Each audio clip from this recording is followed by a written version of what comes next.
সবাই আশা করছি সবাই খুব ভালো আছো, সুস্থ আছো। মেয়ে ওদিকে পড়াশোনা করছে, সকালবেলা উঠে পড়তে বসেছে। আর উজ্জ্বল কিছুক্ষণ আগে আসলো, তো এসে তারপরে ও পড়া যেগুলো দিয়েছিল সেগুলো ধরছে, বোঝাচ্ছে। আর আমাদের চোখটা, কালকে একটা মেকআপ শুট ছিল, সব উঠে গেছে, শুধু মাস্কারা চোখের এই পাতাগুলোতে এখনো লেগে রয়েছে। মনে হচ্ছে কি কি ভারী ভারী। আর মাস্কারাটা না এতটা মানে মোটা, ওটা চোখের পাতায় দিলে মানে চোখের পাতাগুলো পুরো মোটা মোটা লাগে, দেখতে ভালো লাগে, কিন্তু পরে তোলার সময় অসুবিধা হয়, মানে পুরো গোটা একটা দিন থাকে। কালকে ফেস ওয়াশ করেছি, সব উঠে গেছে। কাজলটা উঠাতে পারেনি, উপরেও কাজল রয়েছে, এই দেখো নিচেও কাজল রয়েছে। যাই হোক, চলো এখন একটু চা খাবো, চা খেয়ে তারপরে দেখি আজকে দিনটা কিভাবে কাটাই। আর সকাল থেকে ওইটা গান হচ্ছে, ভালো লাগছে শুনতে। চলো চা খেয়ে নি, মা চা করে এনেছে। কোথায় যাবে?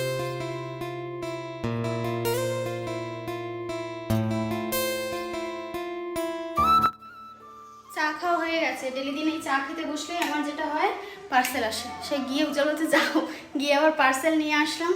আর যেদিন আমার এই শ্যুট থাকে না, সেদিন আমি প্রচণ্ড ক্লান্ত হয়ে যাই, আমার আর কোনো কিছু ইচ্ছা করে না, মানে সত্যিই কোনো কিছু আর ভালো লাগে না তখন। এখন জল ভরবো, আর মা রান্নাবান্না করবে ছাদে, তো শুধু কুমড়ো শাক রান্না করবে।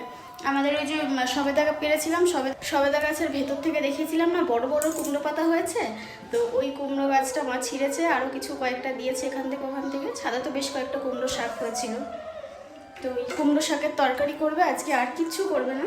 কালকে রাতে আমরা অনেক খিচুড়ি খেয়ে নিয়েছি, অনেক খিচুড়ি দিয়েছিল তো, সবাই মিলে খেয়েছি পেট ভরে। আজকে আর কিছু খাওয়ার ইচ্ছা নেই, শুধু শাক রান্না করবে। তো মা বোধহয় ছাদে গেছে, শাকটা কেটে রেডি করে নিয়েছে। আর আমি এদিকে ঘরদোর গুছিয়ে গেছি, যে সমস্ত কাজগুলো আছে, এই যে বালতি নিয়ে নিয়েছি, জল ভরবো, নিচে যাব, জামা কাপড় আছে, জামা কাপড়গুলো এনে তারপরে মেলবো। আজকে ওয়েদারটা বেশ ভালো আছে, কালকে সন্ধ্যাবেলার থেকে ঝড় বৃষ্টি শুরু হয়েছিল, হাওয়া দিচ্ছিল, তারপরে দেখলাম যে না, আর বৃষ্টিটা হয়নি, তবে হাওয়া দিয়েছিল বেশ খানিকটা। আর কালকে প্রচণ্ড মশা, কোথার থেকে যে ঘরে ঢুকেছে। উজ্জ্বল শুয়েছিল, সন্ধ্যা হয়ে গেছে, ওকে উঠাবো, এসে দেখছি প্রায় 150-200খানা মশা ওর গায়ের মধ্যে রক্ত খেয়ে বসে রয়েছে। কি অবস্থা!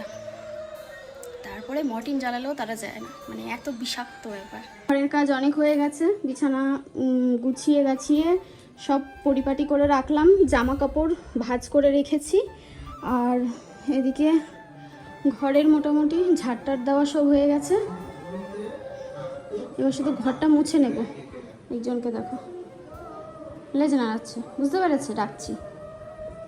চলো নিচে যাই, রান্নাঘর সকালে উঠে বাসন ছিল কয়েকটা, মাজলাম, মেজে এইসব জায়গাগুলো মুছলাম। আগের থেকে আমি ভাবছি জামা কাপড় আমার কাঁচা হয়ে গেছে, ভালো কথা। সকালবেলা এগুলোকে গুছিয়ে জায়গায় না রাখতে পারি, গুছিয়ে রাখবো, রেখে তারপরে এগুলোকে গিয়ে মেলবো ব্যালকনিতে, সেটাও ভালো কথা। কিন্তু এখন এসে আমি যখন জামা কাপড় বের করবো, তখন বুঝতে পারলাম যে কালকে তো দেরি হয়ে গেছিল বলে জামা কাপড়গুলো আমি কাচতে দিয়ে যাইনি, সকালের অপেক্ষা করছিলাম। 12টার বেশি বেজে গেছিল, জল ফুরিয়ে যাবে, আবার ট্যাঙ্কির জলও খালি হয়ে যাবে, এই জন্য কালকে কাচা হয়নি।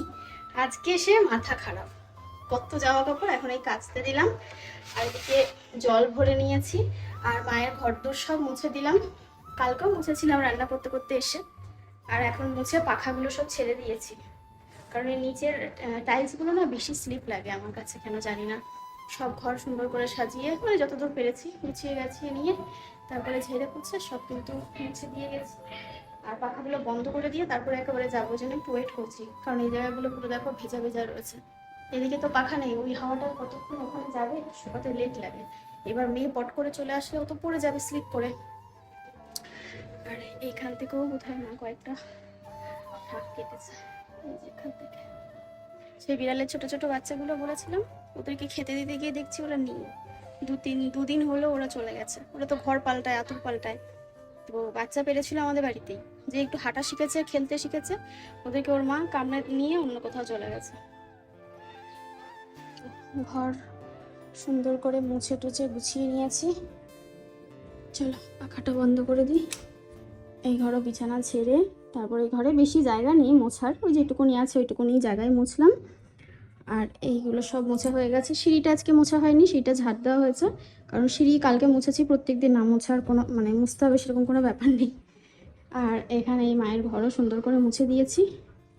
চলো, হয়ে গেছে সব কাজ কমপ্লিট।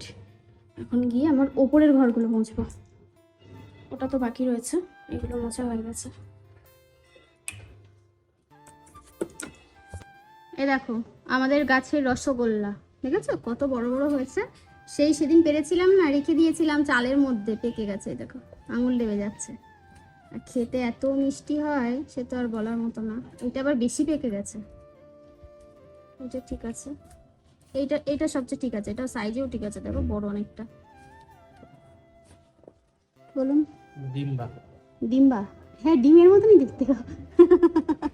কোনটা খাবি তো? এটা ডিম্বাকার। এবেস্তা দি খাবি তো? এটা ডিম্বাকার। বল তুই শুধু দিয়ে দেখ রে, নিয়ে এক্ষুনি দৌড়াবো আমি, তাই না বাবা? হ্যাঁ, নালে একটা একটা করে সবাইকে ওয়েট করতে হতো। খাবি তো? 150 খানা হবে না তো, সেইবার সব থেকে বেশি হয়েছিল 25টা না 3। হ্যাঁ হ্যাঁ হ্যাঁ হ্যাঁ, ওগুলো সব ছোট ছোট ছিল। চলো কেটে দেখি কেমন খেতে। আমি না অনলাইন থেকে কোনোদিনও শাড়ি পারচেস করিনি, এই প্রথম আমার একটা শাড়ি আসলো। তোমাদের একটু দেখাই শাড়িটা। পয়লা বৈশাখের জন্য একটা লুক ক্রিয়েট করব, তো তার জন্য এই শাড়িটা নেওয়া। দেখো শাড়িটা খুব সুন্দর, পুরো রেড জামদানি, সফট জামদানি। এটা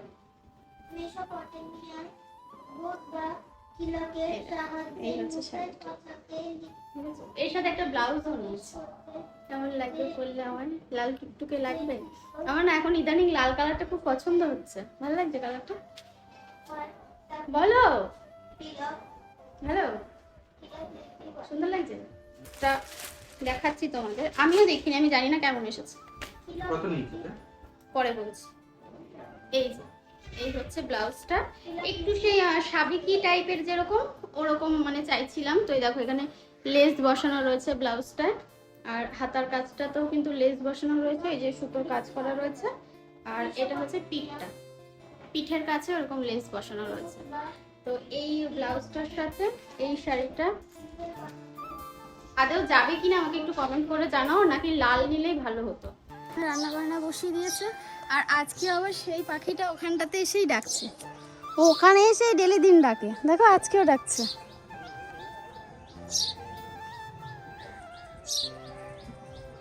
এক্ষুনি দৌড় দিল, ওই দেখো চলে গেছে। কে তুমি? তুমি কে গো? মা কুমড়োটা কোথায় গেল? কিন্তু কুমড়োটা না টেরা বেঁকা হয়েছে মনে হচ্ছে। ও এইটা একটু বড় হয়েছে, এইটা একটু বড় হয়েছে। এর মধ্যে আবার দুটোই ছিল আগা।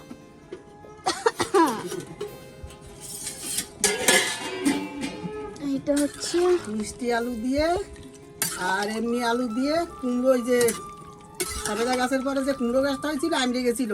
কি হয়েছে জানো, সবেদা গাছের জল দিই সবেদা গাছ আমড়ে যাচ্ছে, কি ব্যাপারটা কি বুঝে পাচ্ছি না। তারপরে আজকে আমি খানিকটা খুলেছি, খুলে দেখছি তলের মাটি ভিজে আর উপরের মাটি পুরো ধুলো। তারপরে জল যাচ্ছে না, তারপরে নিচেই সাপল এনে ওকে দিছি ভালো করে, চারিদিক দিয়ে কুপায় কুপায় তুলে দিছি মাটি। মাটি খানিকটা রেখেছি, রেখে সেই মাটি সব ইয়ে করে দিয়ে 6 বালতি জল ঢেলেছি, তারপরে মাটি ভিজেছে। বুঝতে পারছিলাম না, কুমড়ো গাছটা আমড়ে গেছিল। তুলে এই যে রান্না করছি, এক কড়াই ঝোল দিছি, ঝোল শুকিয়ে যাবে, মানে একটু ঝোল ঝোল করবো। মিষ্টি আলু দিয়ে কালো জিরে তেজপাতা লঙ্কা ফোড়ন দিচ্ছি, দিয়ে ঝোল করব। এত ঝোল না, টেনে যাবে। স্নান করা হয়ে গেছে, ঝুড়ি নিয়ে সবার প্রথমে এসেছি ব্যালকনিতে ফুল নিতে, কারণ আমার ব্যালকনিতে টুকটাক ফুল হয় অল্প স্বল্প। তো ঝুড়ি খুঁজে পাচ্ছি না, ওই জন্য ঝুড়ি বলছি, এইটা নিয়ে এসেছি। ঝুড়িটা কোথায় যে রেখেছি মাথা কাজ করছে না, ভুলে গেছি। তো এই দেখো এই গাছটা ছোট গাছ কিন্তু তারপরেও বেশ কয়েকটা ফুল ফুটেছে। কি সুন্দর না?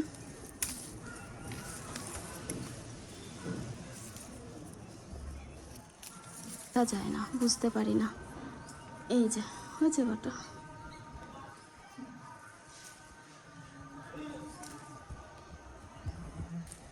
চলো ফুলগুলো টপ করে তুলে পুজোটা দিয়ে দিই, তাহলেই সকালের বা রান্নাবান্না পর্যন্ত যে কাজকর্ম থাকে সেগুলো হয়ে যাবে। এই দেখো,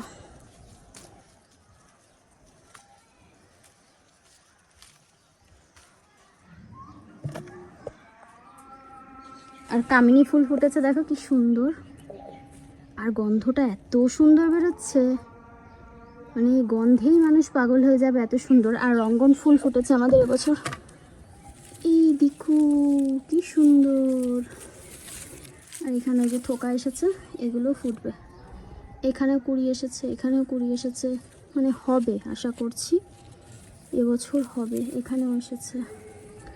আর এই একটা বেলি ফুল গাছ, তবে এটা হেলদি নয়, এই গাছটা একটু যেন কেমন হয়ে গেছে, ছোট ছোট ফুল ফোটে।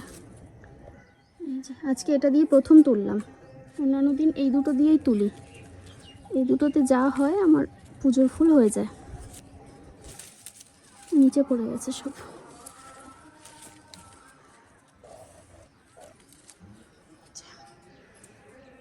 এই দেখো এখানে বড় বড় ফুল ফুটেছে।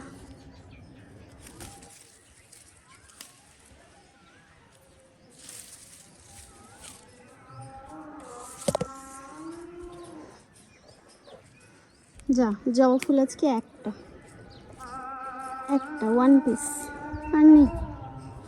যাই হোক, এই দিয়ে কাজ চালিয়ে এই কটা ফুল হয়েছে, পুজো আজকে হয়ে যাবে। আর একটা কথা তোমাদের আমি কালকে থেকে বলবো, ভুলে যাচ্ছি।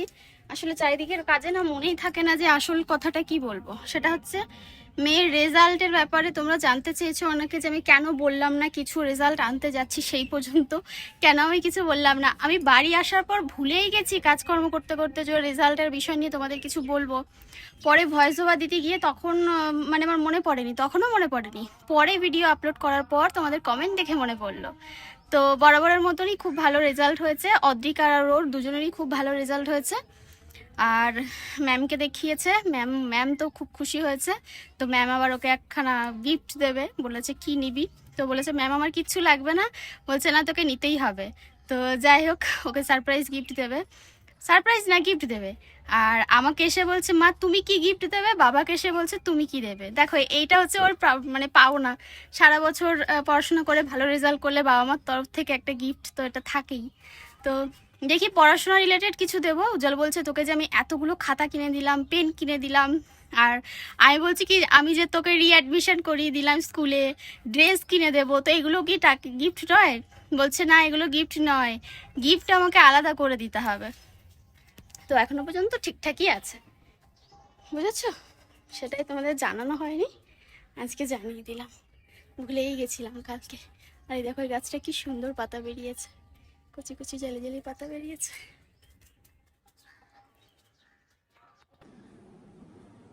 পুজো দেওয়া হয়ে গেছে আর রান্না বান্না তো কমপ্লিট হয়ে গেছে, তোমাদের বললাম। এই যে ভাতের মধ্যে রাঙা আলু ভাতে, আর আজকে সব প্রিয় খাবার বেগুন ভাজা, একটু কাঁচা লঙ্কা নুন দিয়ে মাখলে খুব ভালো লাগে খেতে। আর এখানে রাঙা আলু এমনি আলু দিয়ে ওই যে শাকটা করেছে মা।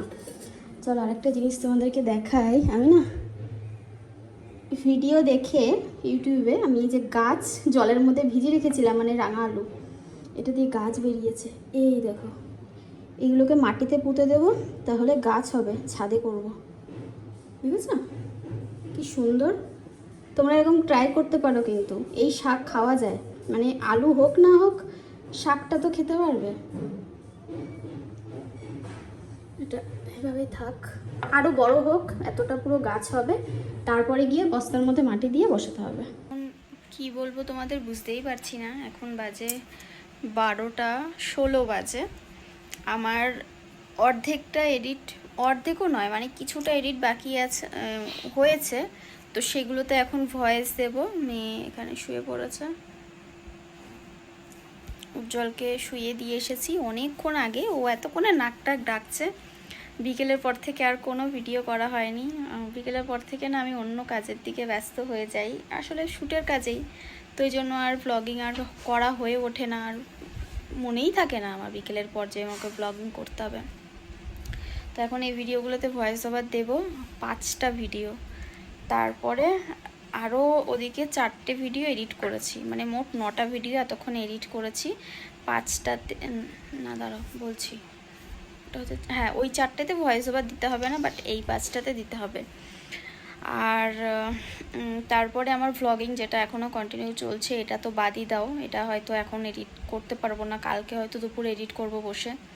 তো এখনও শুতে শুতে একটা কি 1:30টা বেজে যাবে ঘুমাতে ঘুমাতে। যদি তারপরেও এনার্জি থাকে বেঁচে ব্লগিংটা এডিট করে শুতে পারি, তাহলে 2-2:30টা বেজে যাবে ঘুমাতে। তো চলো আজকের দিনের গল্পটা এখানে এন্ড করলাম। কেমন লাগলো কমেন্টে জানাতে ভুলো না। সবাই খুব ভালো থেকো, সুস্থ থেকো। আর বাইরে একটু ঠান্ডা ঠান্ডা হাওয়া দিচ্ছিল, কিন্তু থেমে গেল। আমাদের এই জানলাটা দিয়ে না খুব সুন্দর হাওয়া দেয়। রাত্রেবেলা আবার টেনে দিতে হয়, আবার পাখা মাঝে মাঝে আস্তে করে দিতে হয়। মর্টিনটা অল আউটটা জ্বালিয়ে দিয়েছি, বন্ধ করে দেবো ঘুমানোর আগে। বাইরের লাইটটা সারা রাত জ্বলে, কারণ আমার ভয় লাগে নিজেরই। ভয় বলতে এমনি ভূতের ভয় কিনা সেসব না, কিন্তু কেমন একটা যেন ভয়ই লাগে, মানে আচমকা সারা ঘর বাড়ি অন্ধকার না, যেন কেমন একটা লাগে। তাই এই ঘরের লাইটটা অফ করে দিলেও বাইরের লাইটটা আমার জ্বলে, বাইরের আলোটা ঘরে হালকা হালকা আসে, একটু শান্তি মতো ঘুমাতে পারি। চলো টাটা, গুড নাইট, কালকে দেখা হবে আবার।